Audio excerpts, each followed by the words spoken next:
to record this meeting. There we go.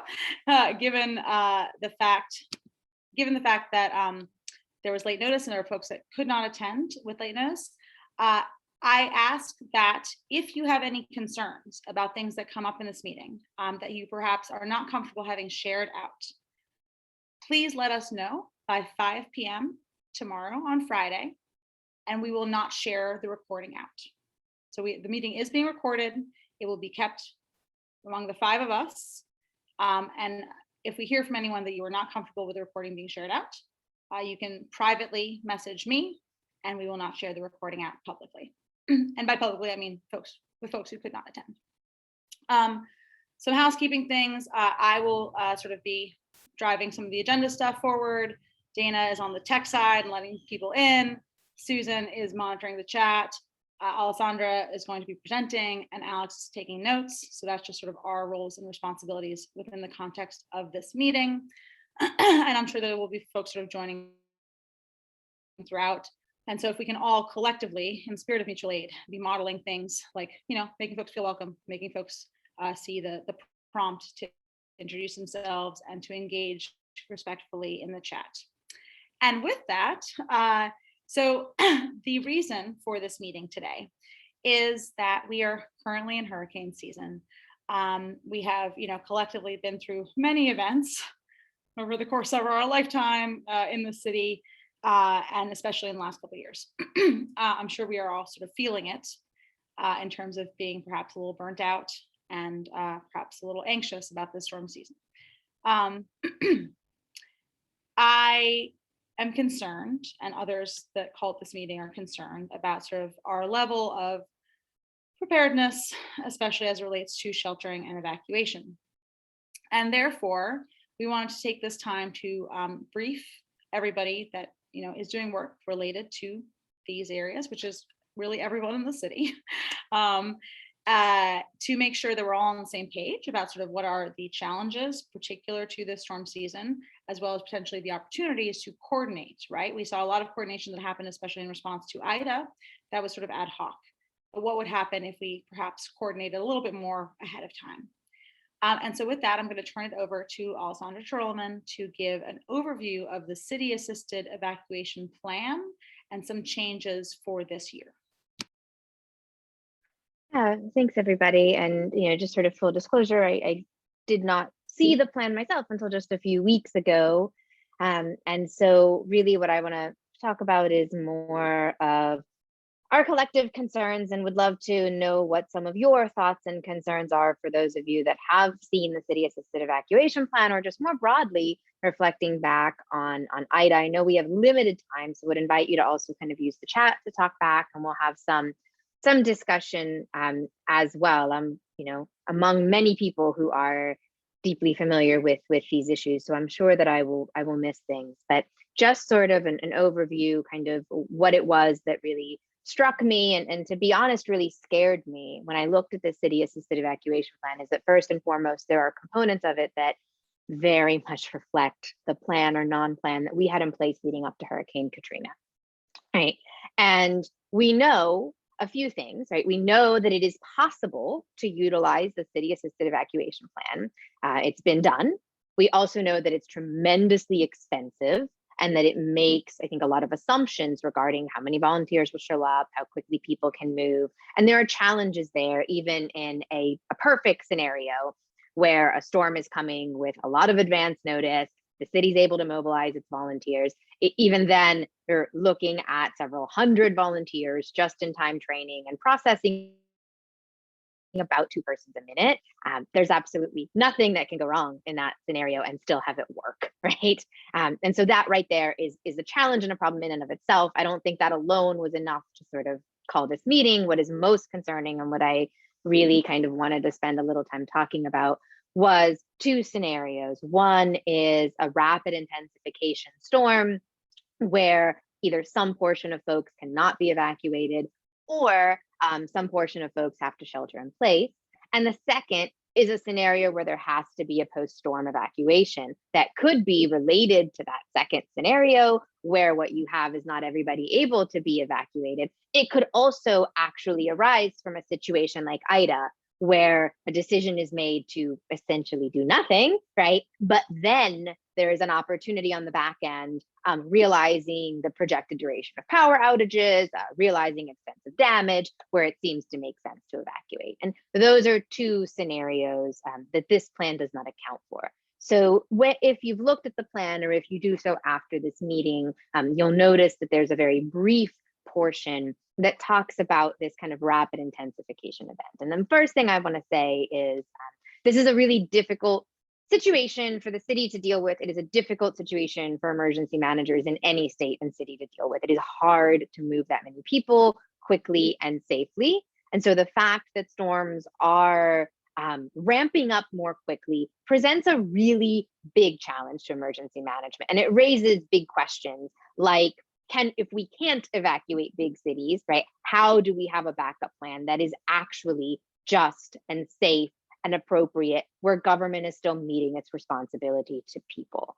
And no city has figured that out. So I don't just want to sort of throw darts, because I do realize that the city is dealing with a really difficult problem. However, it seems to me that we collectively knew this even prior to the last hurricane season, because we got very lucky with Hurricane Zeta. And then we had Hurricane Ida. And the first time we saw any sort of plan was at the start of hurricane season this year. Okay, so there's plenty of time to do deeper planning and actually involve community partners such as yourselves. And that does not seem to have happened, or seems to have happened in a really limited capacity. So that shelter in place plan, that rapid intensification plan, it has an amber and a red scenario. The amber scenario assumes that not everybody can actually leave, and so some portion are prioritized and are assisted with leaving, and some portion remain. There's some of the major flaws that I see there. First and foremost, it doesn't appear that there's actually been engagement with contractors and partners to figure out how many people can be moved as that time window shrinks, right? So we know, theoretically, the city knows how many buses it can get and how quickly they can move. I do not see anywhere in this really loose plan that that information is available as you shrink the time horizon. And so if that information is not available, then potentially what you have is an inability to inform people of what to do. People show up at an evacuation site and are not all able to go, right? They're prioritized based on some vague metric that hopefully the just-in-time volunteers are aware of.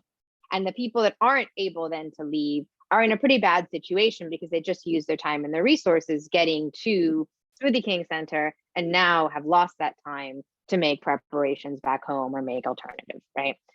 Plan. So that's one challenge. It also assumes that there may be sort of a shelter of last resort used, and it references specifically the possibility of using NORD facilities, recreation department facilities, or the convention center. There is not, however, an MOU in place with the convention center. The convention center does not want to house evacuees. And so that means that it is impossible to pre-stage the things you need for basic sheltering and life safety. There is a note in there that food and water will need to be pre-staged. It is not my understanding that substantial quantities of food or water are pre-staged. And in the recent interview, Colin noted that FEMA would bring food and water, but FEMA itself does not easily pre-stage that much food and water that close. The convention center is not an easy site to drop those things without pre-planning. And a lot of our routes in and out of the city get blocked as the pine trees come down. So to me, that looks a lot like Katrina, right? It looks a lot like potentially people stuck without enough food and water, without adequate resources. And that's able-bodied adults. I mean, that's not even taking into account persons with access and functional needs and these other concerns. So to me, that really represents sort of a worst case scenario. Compared to Katrina, there's a little more media attention. I can't imagine people would sit as long as they did, but that scenario in general is, I think, unconscionable and creates trauma and a lot of other problems. So from a planning perspective, if you don't even start from knowing what you have, which is part of what I think we sort of hope to do here, right? How can you actually know what you can do in these different scenarios? And the other thing that I want to say, and I don't want to take up too much time, but with regards to these scenarios, the amber and the red both assume that people stay. There is no real clear planning for how people are evacuated afterwards. The contracts that are in place with vendors are explicitly pre-storm. They assume a certain amount of time. A lot of those vendors and operators of buses have other contracts with other parishes, with the state, where they may be employed and engaged already. So it is a big assumption that their buses could get here and could take people out. And so that requires an extensive amount of pre-planning as well that does not seem to have happened. After Ida, we were somewhat fortunate. I mean, there was debris in the roads, but there was generally accessibility. There wasn't extensive flooding in the city, right? So it might have been easier then to actually flip the switch, trigger the plan, and get people out. And some folks were evacuated. But there are a lot of storm scenarios where that's not actually the case, again, without pre-planning. And the volunteer cadre that the plan depends upon also is not necessarily available after a storm, if they themselves have evacuated or need to come back. So to me, those are some of the main concerns. The last thing that I'd say to close is sort of a more overarching concern is I think there are some very real questions of responsibility. Folks who are here all represent generally organizations that have deep roots in community, care deeply, and will step up and meet the needs of the populations that you serve as best you can, right? After a storm, we saw that happen after Ida, we saw that happen for evacuees here in the city for Hurricane Laura. And that is a wonderful thing. That is also a tremendous strain on organizations that then can't do other work that they need to be doing when government has abdicated its responsibilities, right? So there is a certain measure of government responsibility for public safety that is not necessarily being met. And so in the context of this conversation, it's my hope that we can think about both what we can collectively do, but also as we look to the next hurricane season, where we need government to step up and step back into the role it should be in, not simply be able to point to all of this mutual aid and say, but look, there are no needs, they're being met, because they're being met at a cost. They're being met at a cost to your missions and the rest of your work. I think I'll stop there. I don't know, Miriam, if you have anything to add or if there's been anything in the chat that folks want to call out. Thank you so much, Alessandra, for giving that very succinct summary of a very complex topic. I'm sure there are questions, which is why we are protecting the 30 minutes for discussion. I would just say that a few things, right? So I want to center that this conversation is happening from a place of like love and concern for our community. We are not here, we do not have the time, I would say, to get distracted by finger pointing. We are in hurricane season and it is time to figure out a plan. And so I am most interested in centering this conversation around what are our shared goals, right? We each have very different missions and areas of focus. Do we have a shared goal? And it could be as basic as we don't want anyone to die in this hurricane season, because folks did die after Ida, and in part because of evacuation. So what is our shared goal and what are we trying to do together? And what are the values that inform that? So we, again, have very different backgrounds, very different areas of expertise. Can we agree on some shared values that will guide us in any kind of collaboration, however loose? And so I just want us to be mindful as we're entering the chat about, one, our time, because it is limited. And so I don't want to, as Alessandra said, allow the folks that are legally responsible for these roles and responsibilities to not do their jobs. And also, given the reality of what we all know, this is our shared reality right now. Like, we have a plan, it is not workable. We have resources. We need to have an accurate sort of assessment of what we have to work with. And I want to ground this as much as we can in sort of like the facts, not feelings, of what is our actual lived reality right now going to the storm season. Leaving space for the fact that this is traumatizing and that we are all dealing with various, perhaps, levels of trauma when it comes to storm seasons. So I don't want to be Pollyanna about it, and I don't want to not leave space for that reality. I am, as a connector, perhaps, I want y'all to be connected. So I know many faces in the room today. I want folks to build relationships with each other. So first and foremost goal, this is an opportunity for y'all to get to know each other so that you perhaps don't need to reach out to me or Alessandra or Susan or Dana or Alex, but can talk directly and build those relationships with each other. And that, I think, is our primary goal or objective. Our secondary objective is that we wanted to develop this shared understanding of what are our challenges and what are the opportunities, right? We do have opportunities to collaborate. We do have opportunities to share resources. I firmly believe that collectively we can take care of ourselves. And then lastly, I want to discuss sort of the objective around what are our shared resources, right? That, and what would collaboration potentially look like, right? What could that look like at the community level, at the mutual aid level? Where are there gaps that we will inevitably step in to fill? And how do we do that in a way that is sustainable so that we are not harming the missions of our individual organizations and work and responsibilities? Because I know, just looking around the room, that everybody here has done a tremendous amount of work, especially over the last couple of years. And so with that, we are now 2 minutes overdue into the group discussion. I apologize for taking that space, but I want to throw out those questions to y'all. So again, if you want to address this, and we can put this in the chat as well, feel free to respond written in the chat, and we will try to keep an eye on that. So my questions would be, what do you see as sort of your goal for this hurricane season? Like your personal, your organizational goal? Perhaps if you want to speak to like the values that come with that, what is the work that you are already doing? And what is the work that you would be doing should there be a storm tomorrow? And let's just start to maybe think in those terms, like what are our assets? What are the resources? And that could be, you know, things that you perhaps don't think of as resources, right? Perhaps you speak Spanish and could, you know, potentially offer a Spanish translation. Perhaps you have connections to somebody with warehouse, which is how we were able to do our supplies distribution last year, was purely through personal relationships. That was not a resource that I would have thought of before the storm.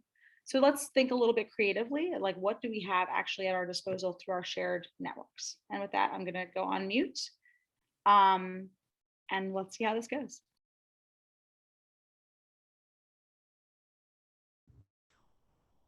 Hi, everybody. Can everybody hear me? Yes. Darren Daly here. You probably don't know me in person, but you may know me on Instagram as the Tinder Meteorologist.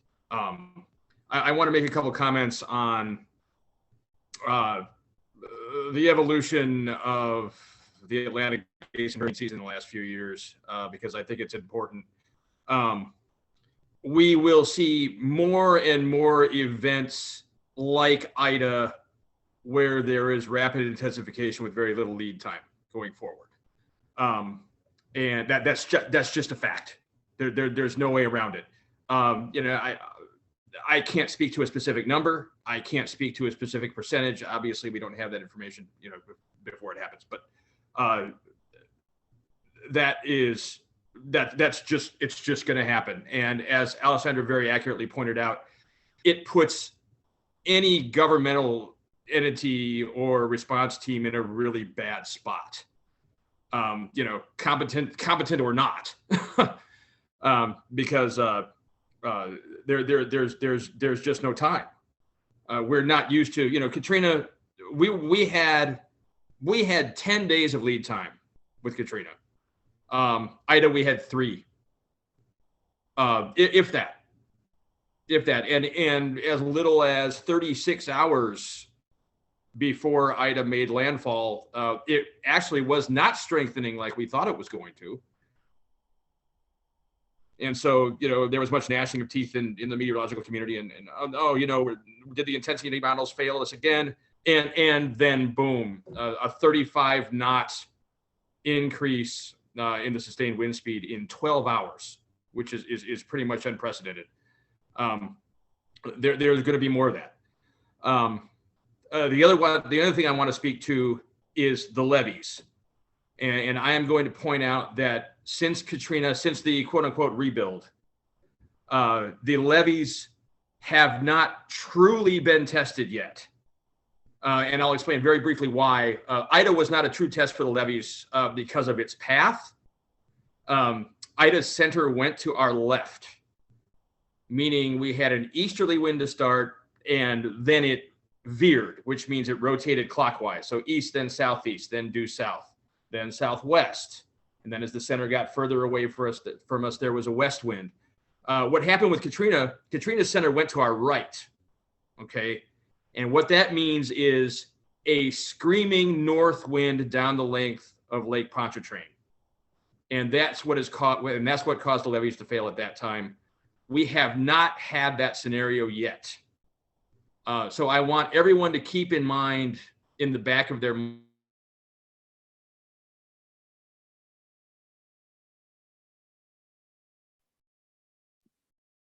other people hear you, No, Darren? can't hear you, Darren. You're not No, muted. the audio just went out. Your audio went up.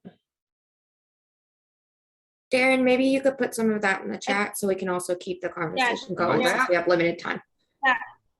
Good call, Susan. Yeah, Darren, if you can just put some stuff in the chat. Thank you for chiming in with that. Sorry. Very important perspective. And I think if we should meet again, we need to give you a whole section of the agenda so that we can hear the important meteorology and science of this, because it is very important. So yeah, please add more in the chat.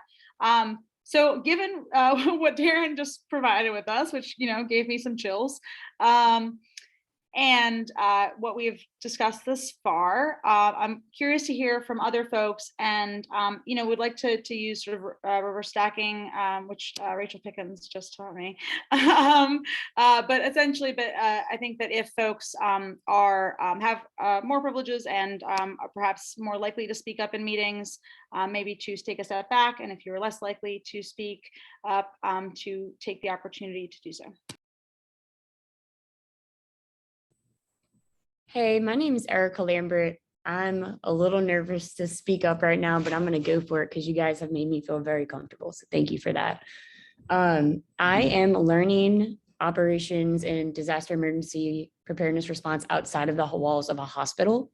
Currently, I've historically worked inside a hospital. I'm now working at New Orleans East Hospital, in which I'm learning government. I'm learning community organizations. Victor Pizarro, I would love him. Thank you for including me on this meeting. I've been learning a lot from him. I just want to quickly say to respect everyone's time is I'm learning. There's a lot that I do know, operations, logistics. I just want to say I'm willing to learn. I'm here to connect with whatever resources we have at NOE. I know we're working on a lot of partnerships as well with various lighthouses and wellness hubs that will be sustainable through solar power during disasters. So I'm here to help in any way I can, though I can't fully speak to things like you guys can. Just know that I'm here, I'm able to learn, I'm willing to learn, and I'm willing to help and stand up when the time comes. I just wanted to say that, and thank you for having me on here today. Thank you so much, Erica. Welcome.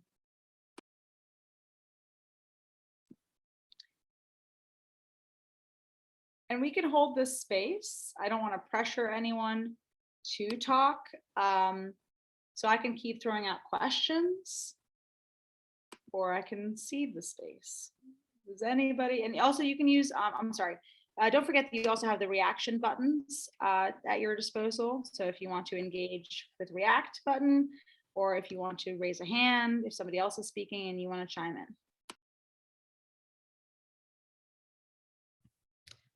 Hi, I'm Michelle Barisco. I'm an artist in New Orleans, and it's encouraging to hear that this conversation's happening.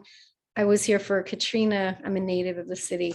And I also had insight into Hurricane Pam preparations for Katrina in terms of the fact that there was like a kind of run it through probability exercise done by the city at the time before Katrina happened. And a lot of people don't know it or remember that, but city planners, state, federal agents all worked together on that plan.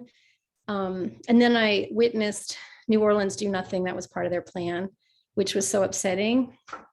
The buses, just so y'all know, and I hope that the city gets this memo, I hope they study what happened with Hurricane Pam and they compare it to Katrina outcome. And that is in a 10-day window, apparently. Like, I didn't realize in retrospect how much time there was for planning. So thank you to, was it Darren who mentioned that? I mean, just very simple comment here. The buses were staged in a flood zone. Like, can somebody just tell the city to stage the buses in a high, just study the geography of the city and put the buses that are going to be used in a place that won't flood as easily. Might be the sliver by the river. It closer to, anyway, I just like, I should state that because it's so obvious, and yet it was just so stupid, because I went and photographed the flooded buses after the event, and there was the little ticket with August 25th on it. All of the buses that were staged to remove the people, could have probably fit 2,000 people in those buses, all in New Orleans East, and low-lying what was once a region that was a swamp. So I just wanted to state that for the record. And as far as helping, I also am chair at NOCA, an art school in town, and I do public art. So I'm constantly working on climate themes in my work. And then at NOCA, we housed the National Guard for Katrina.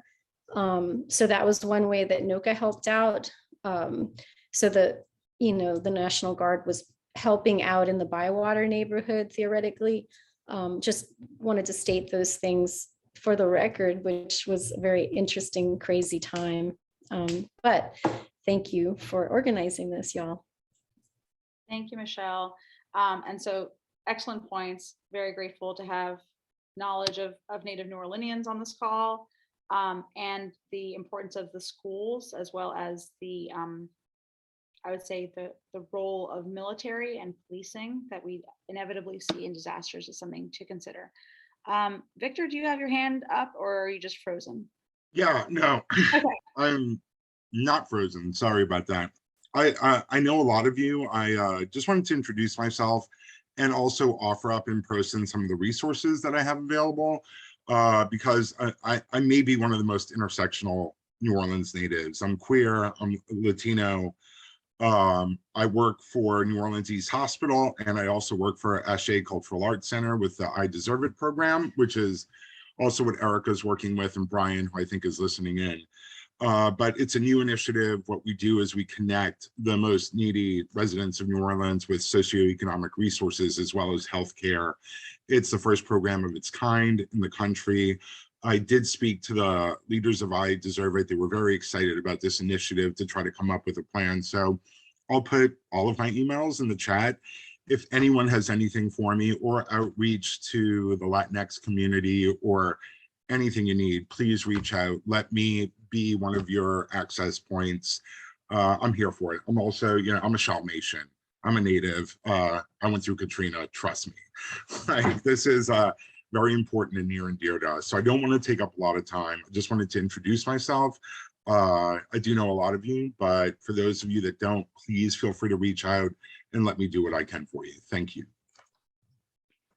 Thank you so much, Victor. I'm so glad you're able to join and that you brought others with you. Yes, co-sign all of that. And again, we realized that we wanted this meeting obviously to be 3.5 hours, and we said have an hour on Zoom, less than ideal. And so that, I think, is another question as we sort of are moving through the discussion, is like, what is our interest in ongoing engagement? I'm seeing some things in the chat about spreadsheets, contact info. We obviously want people to like buy in and consent to like whatever comes next. But does that mean that we do want to have an in-person meeting perhaps at the end of this month to continue building these connections, continue this discussion with more time and, more room in the agenda? We could do a hand raise vote if you want. So quickly capture it all. I'm sorry, Susan, what did you say? If people who are interested in that raise their hands, then we could get a pretty quick consensus. Good call. Way to use those functions.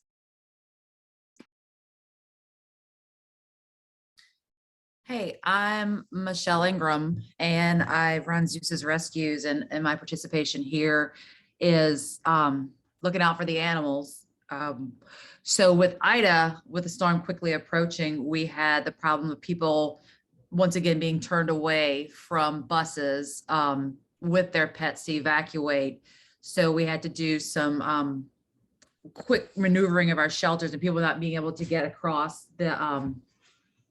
the river to the SPCA. So we reconfigured our shelter into a cooling station for the people who were stuck behind, or we housed them while the storm passed over, because we have a standby generator at that location and a reverse osmosis purification system. So I'd like to see some sort of better plan that each of the evacuation stations know, and the public knows what they can and can't take on the evacuation buses, and maybe start to help transporting these animals out beforehand, or even clearing the shelters, which is what we try to do with fellow rescue organizations around the Gulf Coast, to make room for these own pets who have nowhere else to go instead of just staying behind. So that's my presence here at this chat, with my cat sitting right here underneath me, by the way, trying to take part in the meeting. So nice to meet all y'all.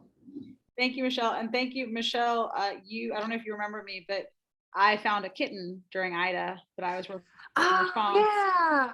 And Yeah, I we brought called it Ida. little Ida kitten. Yeah. Yep. Thank you for giving her. She's in a her- great home. So awesome. Thank you. Thank you.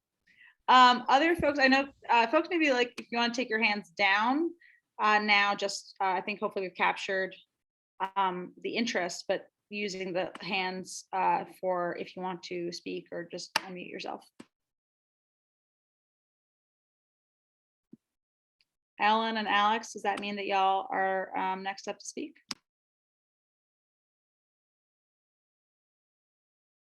Nope, sorry, just stuck on raised hand, but thank But also welcome. Dana, are you raising your hand to speak? Sorry, y'all, my internet is really wonky, so a lot of folks are frozen for me. We have no hands right now. Okay, great.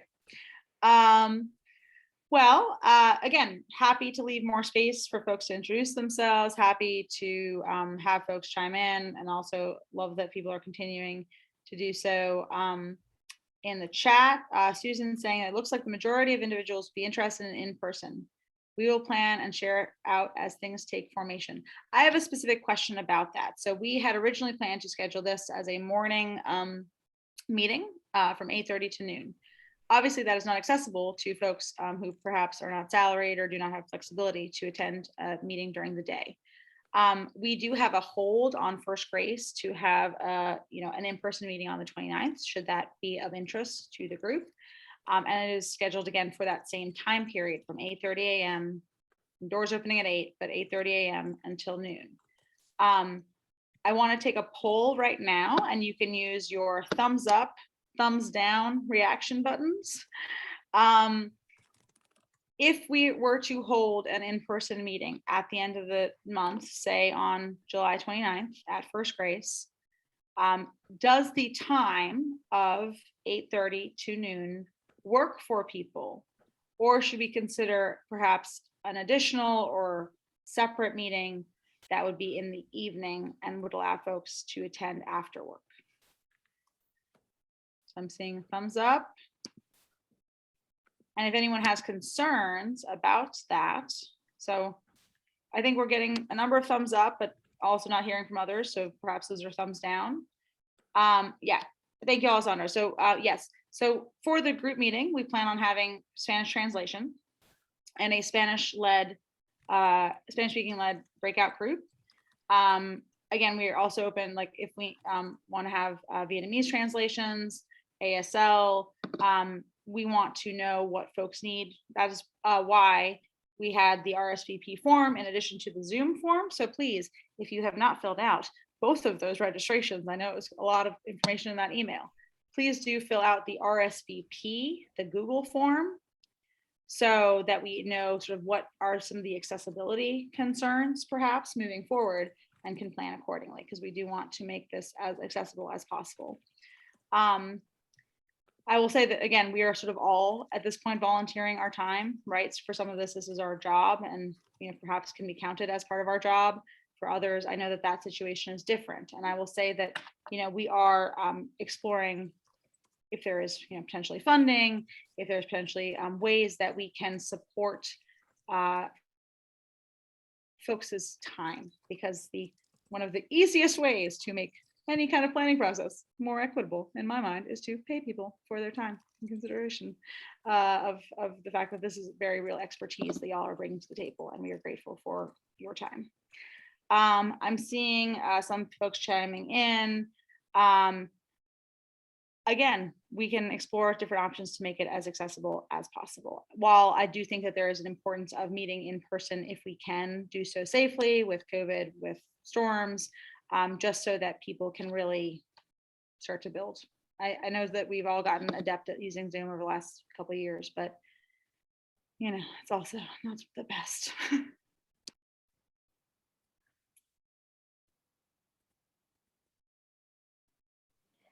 Miriam, just one thing to chime in. A few folks have been asking for a copy of the evacuation plan. I tried to share it in the chat, but I think it was probably too large. If anybody needs it, if you send me your email address, I can send it out. And it is also, there's a link to it in the WWNO piece that Carly did. And in the invitation, it was the third thing under the 2 news articles. I'm seeing some offers, some interest in hybrids, and also, oh, Layla, thank you for offering rapid tests. Love somebody who's doing COVID response being in the room. Thank you, Cor.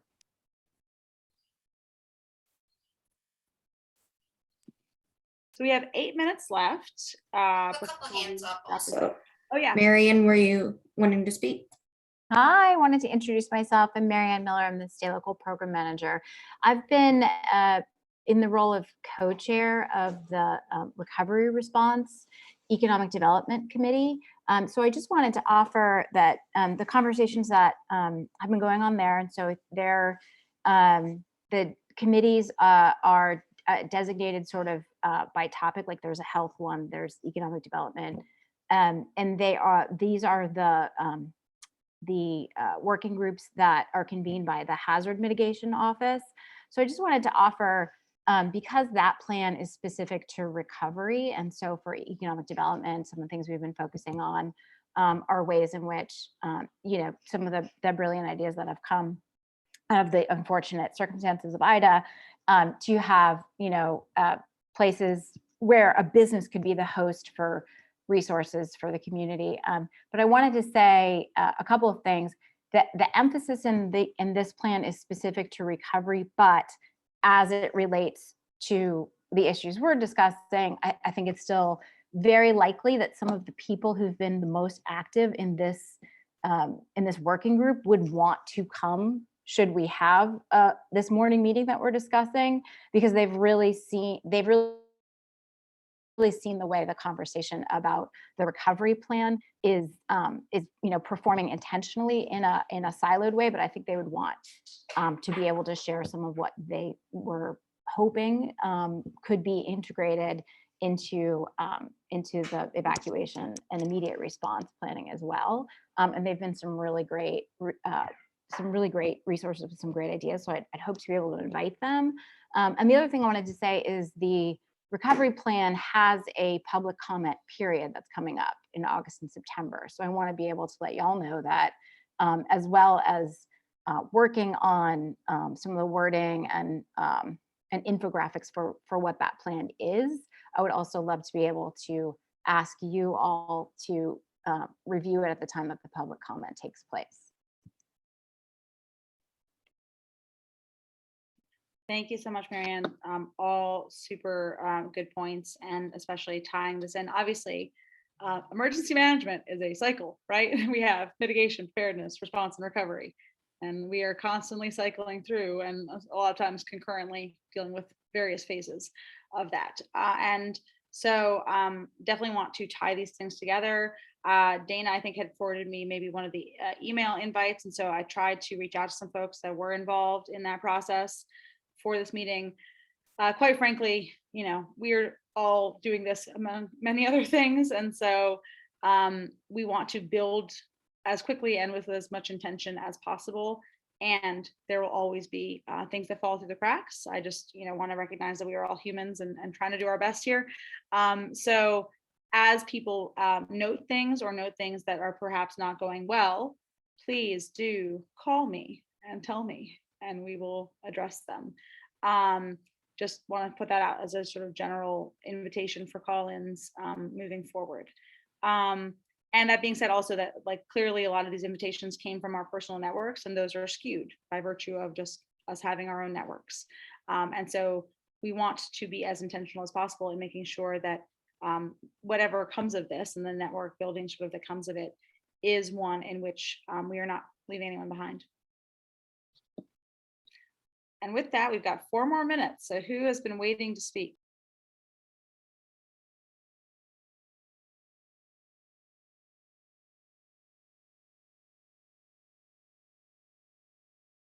Taylor, I feel like you have something to say and you're just not saying it.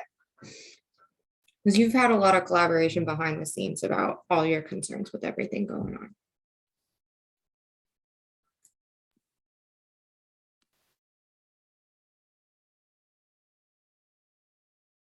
I'm sorry, who was that, Susan? Taylor, I know she shared some in the chat. She may not be able to. use Oh, my- I'm sorry. please. I'm sorry. I didn't hear you. I'm this is a lot of information for me to take in. I don't read or process this quickly. I'm interested in making sure that my kids and adults aren't, I mean the ones involved with the school that I work at or the youth group that I run, which is all mostly special needs, also some neurotypical. I've just noticed the ones who get left behind are the ones who get left behind with everything, and are sort of meant to be left behind.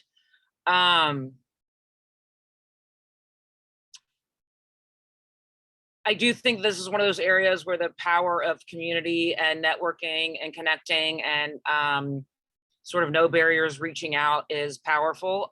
So I am sort of copying and pasting and saving phone numbers and contact information. One thing I do think it's a strength when you guys ask for us to write down strengths or assets or something like that. It occurred to me that I do think that one of the strengths of this little sort of community that I've tried to build, parents will reach out to me if they need help, which is an honor for me. And last year, one of our kiddos who comes from a low resource background got sort of displaced, and then for a long time, they needed food consistently. But I am glad that mom will reach out and let me know these things so that I can reach out to others and try to meet those needs. Thank you so much, Taylor. And thanks, Susan, for asking you to speak. No, thanks for inviting me. So I think, we are coming up on our last minute of the group discussion. Obviously, we haven't heard from everyone. I want to offer perhaps in closing, as we sort of move towards the end of this meeting, because I will let you go at 11. So we're going to popcorn around the Zoom room. We're going to see if we can do this on Zoom. I have blessedly not been on a lot of Zoom calls. So I would like us to go around and just, if you feel comfortable, you can always pass, right? If you feel comfortable, we're gonna popcorn, right? So I'm going to say something, and then I'm going to select the next person to say something, and you can either pass or write in the chat or respond verbally. We're gonna do this very quick. We've got 10 minutes.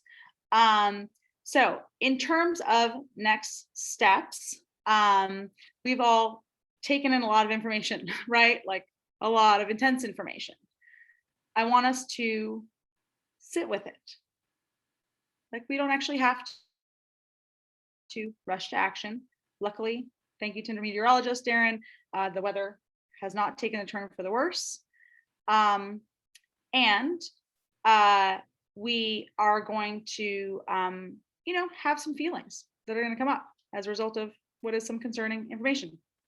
So I guess my question, as we're going to popcorn, I'm going to pass next to Suzanne, is what do you have, I guess, a very sort of like, what is your maybe 1 or 2 word response to how you're feeling right now as a result of what we've been discussing?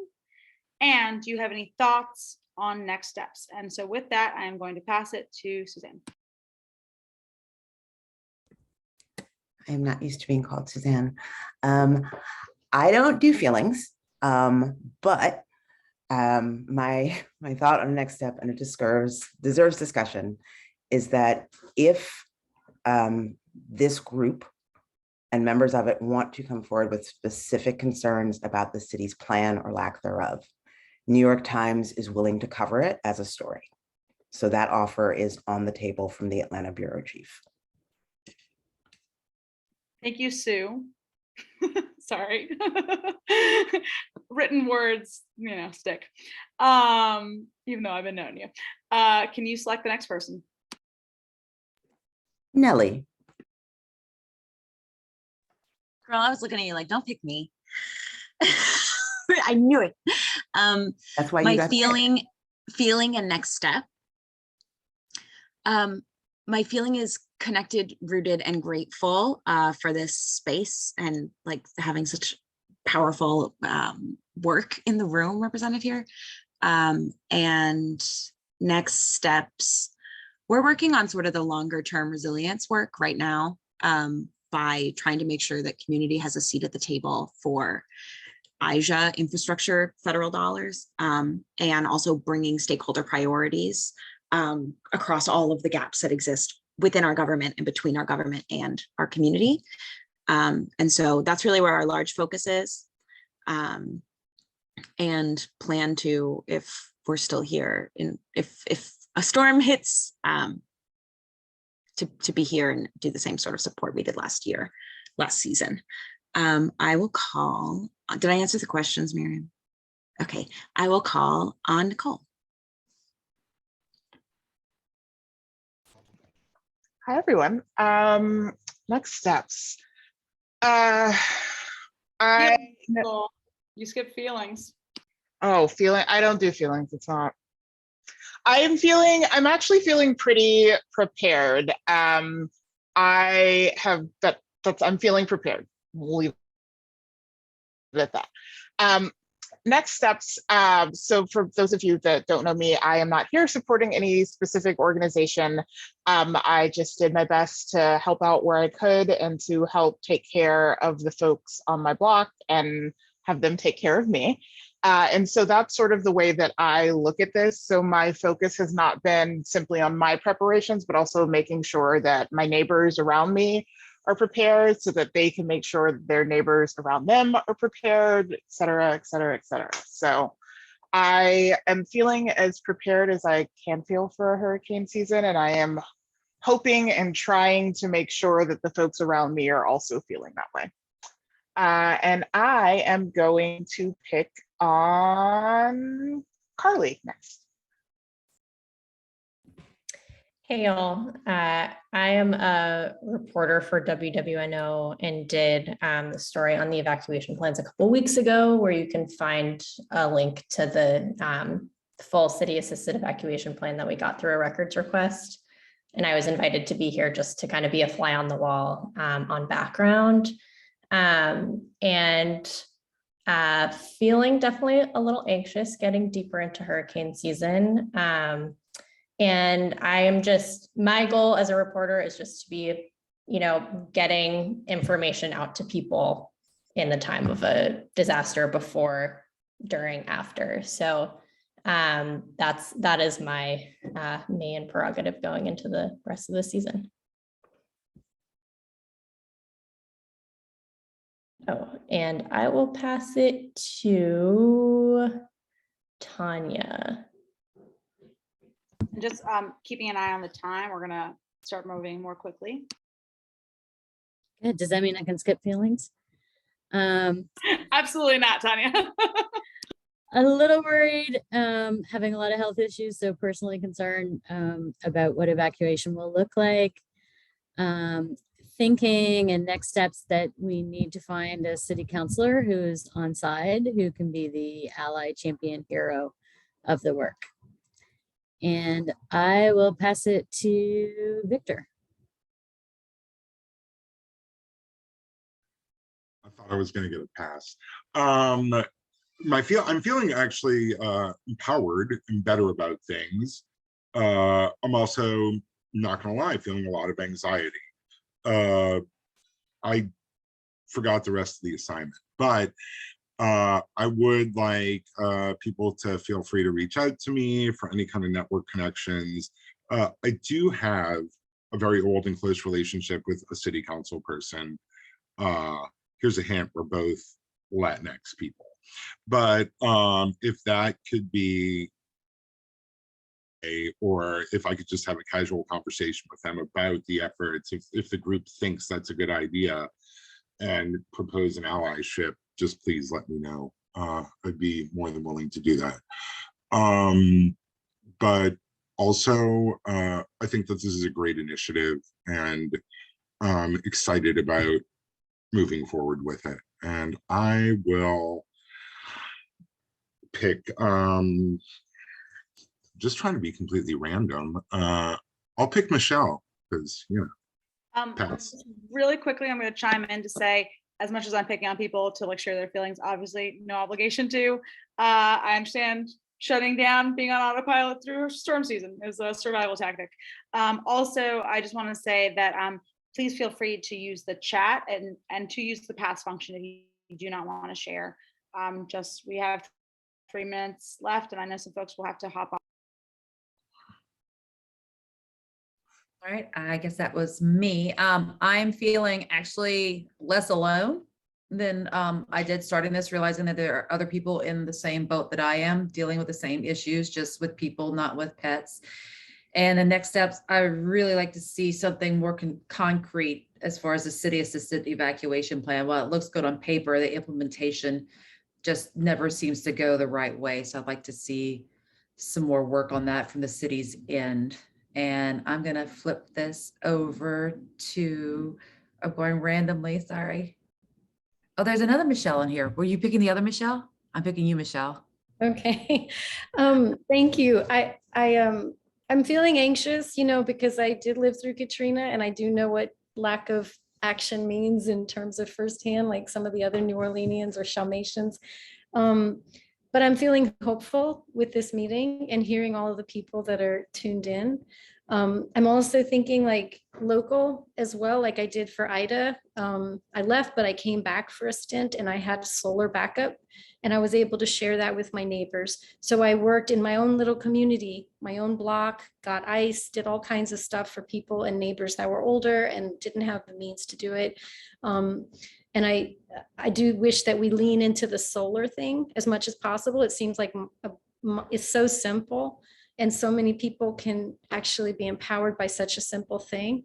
So, but I did mention in the chat, you don't get reimbursed for solar backup batteries from the city, the state, the insurance or anything. And I think that we should really pound back on that in the future and then create systems where, since these are going to be more frequent and rapidly intensifying, it's going to be a normal way of life. We should ask the city or the state or the federal government or somebody to help support and sponsor that moving forward.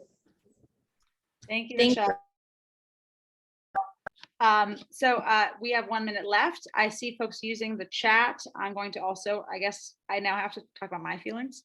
If anyone does want to go in person and speak up in person, let's use last minute for that. Otherwise, please chime in on the chat.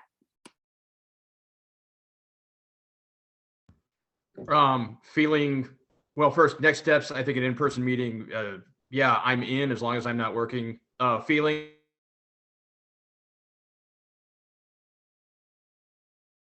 We lost Jake and Darren. Darren. You keep losing your audio. We blame Cox. Why don't you chime in the chat? Okay.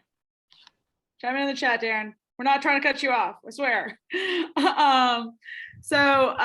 Anybody else who wants to chime in person? It is 11 o'clock.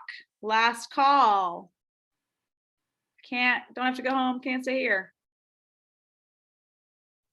Big thanks to you guys for organizing this, and big thanks to everyone for showing up. This is this hope for humanity, hope for tomorrow, hope for right now. This is exciting. I mean, hurricanes are not, but this is. Yeah.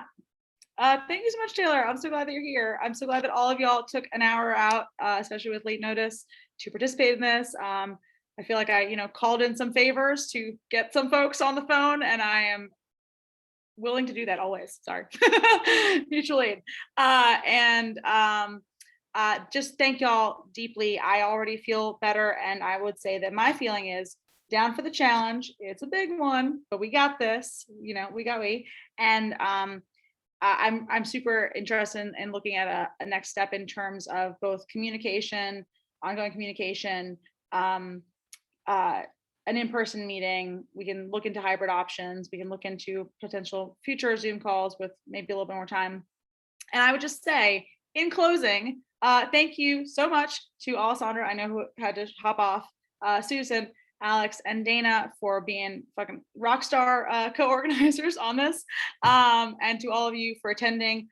I truly believe that given the hundreds of years of legacy of mutual aid organizing in New Orleans, in particular, in Black and Indigenous communities in particular, that we have the expertise to do this. And we have seen that happen time and again throughout the worst events.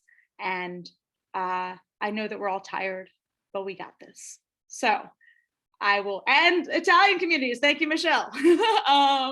Immigrant communities, Indigenous communities, Black communities, folks that have historically been excluded. We always come together and support each other. And so I am delighted to see y'all on this call. I'm delighted to continue building relationships and networks and strengthening our collective capacity, because that's the only way we're gonna do this. Okay, I think with that, if there's any last thoughts, but just I think folks will start leaving the room. I'm happy to stay around for a few extra minutes if anybody wants to chat. And obviously, I will put my phone number, if I didn't already, into the chat, because just call me.